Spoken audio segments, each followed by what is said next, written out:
In the Himalayas, where mist settles on pines and wind carries distant bells, lived a young man named Anul. He was strong, healthy, and not poor.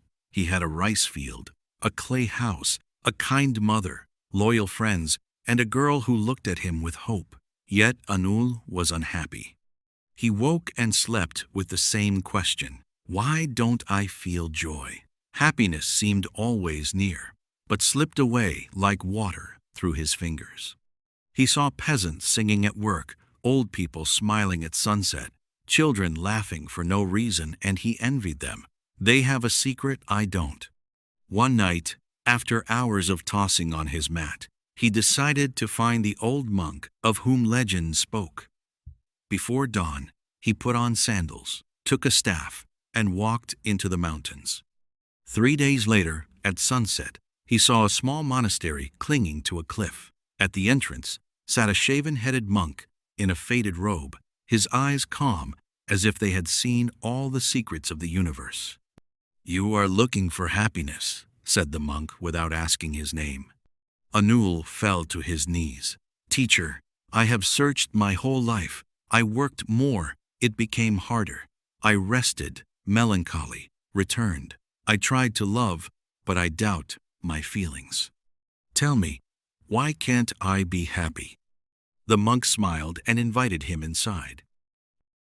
In a village, the monk began, a man wanted to catch the moon. He thought, if I could hold the moon, I would be happy forever. He built a ladder it didn't reach. He tried to catch it in a bucket. The reflection vanished when he poured out the water. He tried again and again.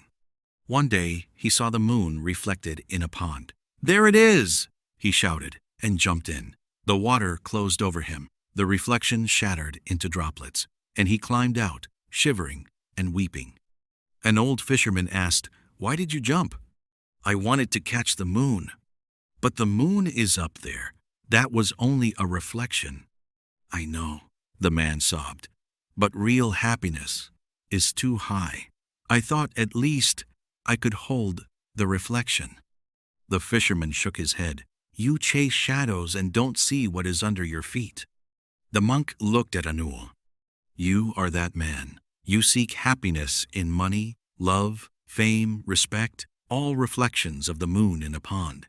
They seem real, but disappear when you try to grasp them." "Then where is true happiness?" asked Anul. The monk walked to the window, where mountains stretched and a shepherd whistled in the valley.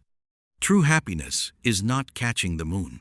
It is sitting on the shore and watching the reflection without wanting to possess it, hearing the shepherd's song and simply rejoicing that it sounds on.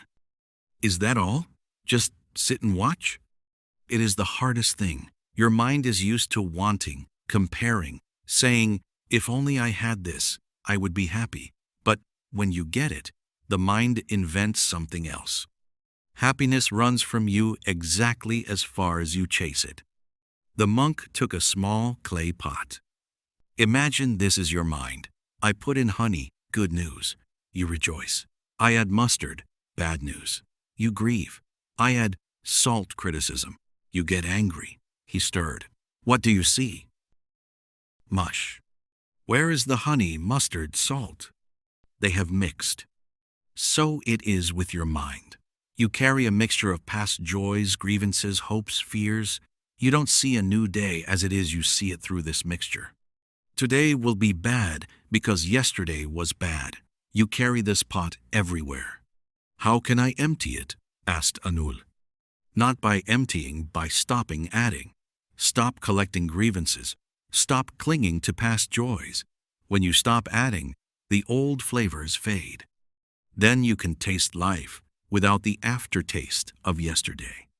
Then the monk told another story. A hound chased a hare. Finally, it darted into a hole. The hound howled. An old dog asked, "Why so exhausted?" "I was chasing a hare." "Why do you need it?" "I'm hungry." The old dog yawned.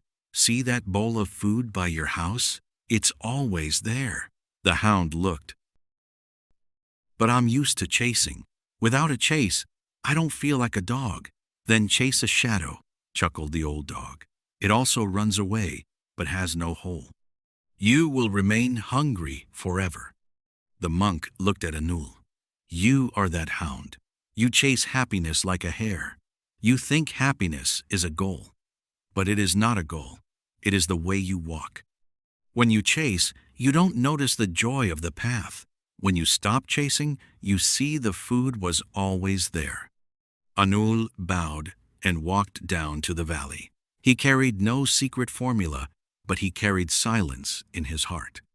When he saw his rice field, he felt the wind touch his face and smiled, not because something special had happened, but because he had stopped waiting for something special. His mother met him at the door. You have changed, my son. No, mother, he answered. I just stopped chasing shadows.